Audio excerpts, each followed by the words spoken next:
Hello Exile. Have you ever wanted a build that deals pretty much no damage, that is somewhat tanky but still gets one shot sometimes? And well, of course, you also have to hold only one button, because who in this game wants to hold any more than one button, of course.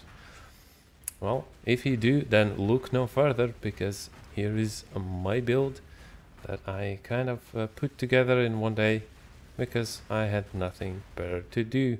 So stay with me on this one. Well, here is a little bit of a video footage for you to see how it actually works in action. Bear in mind, this is actually me running, I think, magic Crimson Temples, because I was kind of scared that I will die, and I was like halfway to leveling, and as I needed to level up this character for my next project on this character, I really did not want to die. It is kind of weird. The damage is wonky and all over the place. It deals decent damage and then it doesn't deal any damage. It's tanky, then it's not tanky. It's just weird, but it feels pretty good. It feels cool.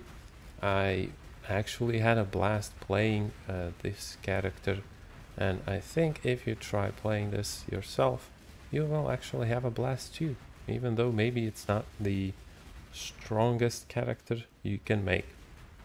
And it's actually also not the cheapest. The basic basic tier character that you can see here in the background is actually about, I would say, like 16 to 20x in terms of the gear. You can probably cut it down a little bit, but that's the general idea. And well, it's not super good, but it's also not too terrible if you decide to run like lower tier maps for whatever reason, or some other easy content. This is just a really cool build that you can play around with. I will also have two different tiers of this build included in a PoB. I will talk about the PoB in a moment and how the character works and why it works and why it doesn't in a second. But yeah, I guess let's just get into the PoB. Alright guys, here is the Golemancer, here's the tree, here's all the good stuff. But before we get into the tree, I will tell you guys why this build is kind of maybe one of a kind, because I have seen a couple of people running stone Golemancers on PoE Ninja. I kind of went on there to see how other people are setting this up, and it seems somewhat similar, but there's actually one pretty big difference that I don't know how it even works, but it works, and sometimes it doesn't. So the general idea, of course, is summon Stone Golem. Summon Stone Golem with Empower, Brutality, Multi-Strike, Melee Fizz, and Minion Damage. Of course, as many of those as you can get awakened. The Brutality, Melee Fizz, and Minion Damage is actually pretty cheap. At this point, it's like under 1x, level 5 at this point, so it's not too bad. Then the actual different thing is, I saw most people on PoE Ninja running Cyclone with cast while channeling, Flesh Offering, and Desecrate, which it makes sense, it's fine. I actually tried it when I looked at the other builds, and it's okay, but the terrible thing is that you need to run Convocation and cast it manually. But with the Stone Golems, their AI is kind of weird. I don't know, maybe their cooldown resets on their slam when they get convocated. I actually don't know how it works. I don't really play minion builds in general, but that's kind of what it seems like. You need to use Convocation pretty much as often as you can. So what I came up with, I run the same cast while channeling Cyclone setup, except I changed Desecrate for Convocation, because well, then you don't have to cast your Convocation manually, And Desecrate you don't really need, because why would you need Desecrate outside of like boss fights if you have corpses all around you anyway, because you're killing stuff, obviously. And you can just put Desecrate separately, basically where you would have your Convocation. If you cast it manually, you go for Desecrate there. And you just cast it manually every like 5 seconds in boss fights, and maybe like when in the beginning when you start the map, just to ramp up your golems a little bit. What this does is the DPS that you see here, it shows 2.682 mil damage DPS on all of your golems. It's accurate, but it's not accurate, because the damage, because of the Convocation, how it works and how your golems AI works and what they do, it's very weird. I would say this build is like, it goes from like 500k DPS to like 5 to 10 mil maybe in separate moments. It is really weird and wonky in that sense. That's kind of why I love the build and why I hate it at the same time as well. It's pretty awesome, but it feels real bad sometimes. But in general, mapping it actually feels pretty cool, and you can actually make it even stronger, and I will show you that in a little moment as well. But yeah, the item setup here in general, of course, is all of your primordial jewels, which you do need for your golems, so you can have more of them. And they are stronger, of course, and their effect on you is also better. Because what do stone golems do? Well, they give you life regen, and we have Zealot's Oath. So as you can see, we have, where is it? Over 1000 energy shield regen. That is without your recharge. So that's pretty crazy.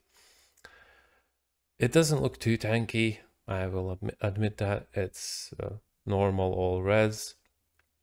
And your block chance. This is supposed to be 75, 77 block.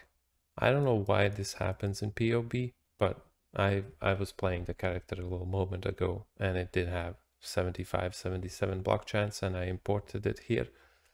I don't know where it went, but it is max blocked, so yeah, it's fine in that sense.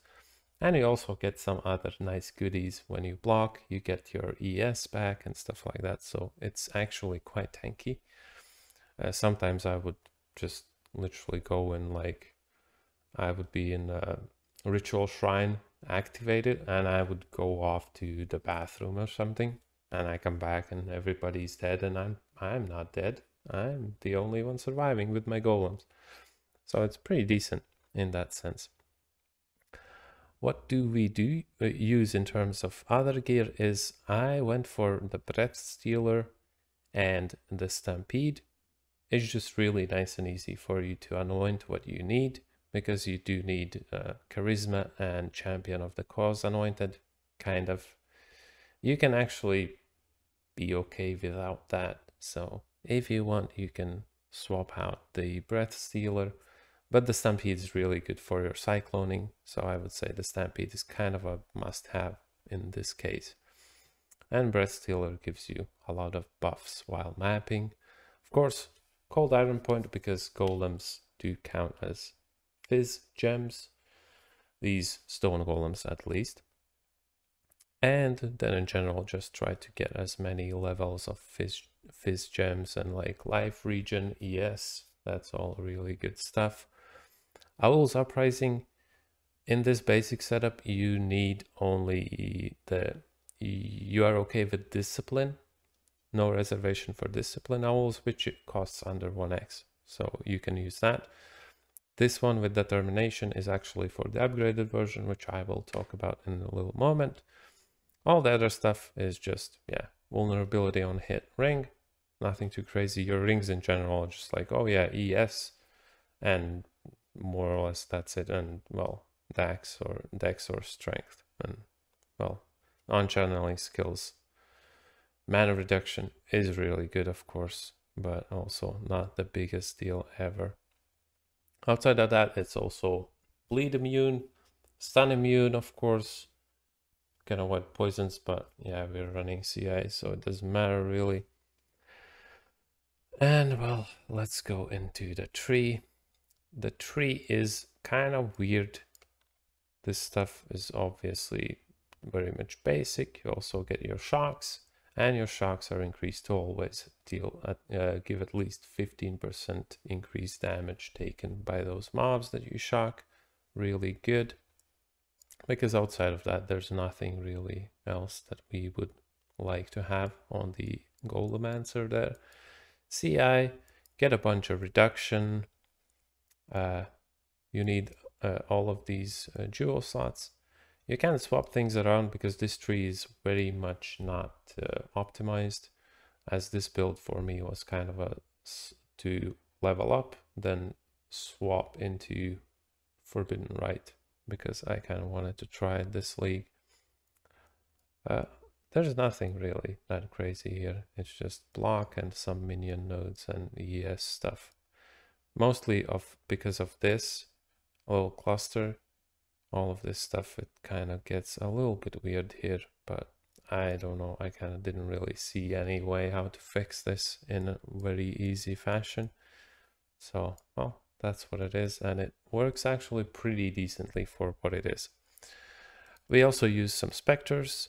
I use Carnage Chieftain and Host Chieftain just so your golems get your power charges, frenzy charges, and also the specters are running Feeding Frenzy, so you get Feeding Frenzy on you, and your golems also deal more damage. Auras, pretty basic: Pride, Determination, Purity of Elements with Enlighten.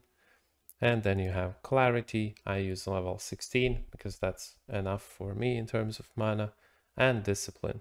You can also set it up with like some mana gain on hit or something, but you also have terrible hit chance. Like my Cyclone hits like 40% of the time or something like that. It's really bad, so don't do it. And also Defiance Bearer and Molten Shell as your extra defensive layer as a guard skill. Okay, I will now show you the upgraded version. I have to disable some of these things. I will enable this.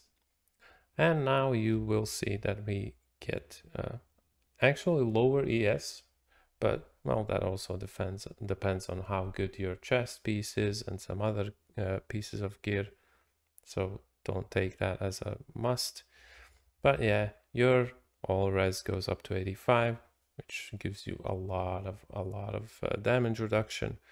Your DPS goes slightly down, but you can fix that if you level up and grab some more minion damage nodes, or you know, get your minion damage wherever else you want.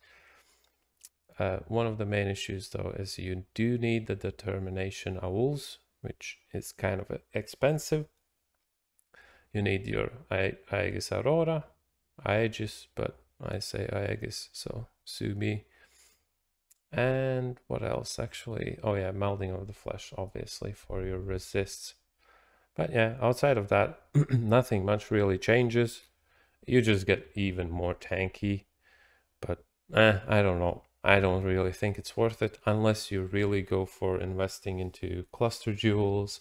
Then don't do this. This is gonna be it's gonna make your build way more difficult to build for less currency, and you will just spend like 40x or something on a build that deals 2 million damage and is kind of tanky and not fast either. So yeah, don't do it, I think.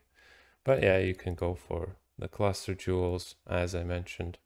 Probably would be a decent idea. But yeah, I think that's pretty much going to be it. I will include the POB in the description. And as you saw, there's just two different setups. There's the basic and the upgrade in terms of gear and your passives. And then you have these two that are, you have to enable, disable, because it's just two different gem setups that you have to change around. But yeah, that's gonna be it for me this time. I am again playing PoE now, so I will probably make some extra content. Maybe I'll come up with some fun, stupid things to do while we wait for the next league.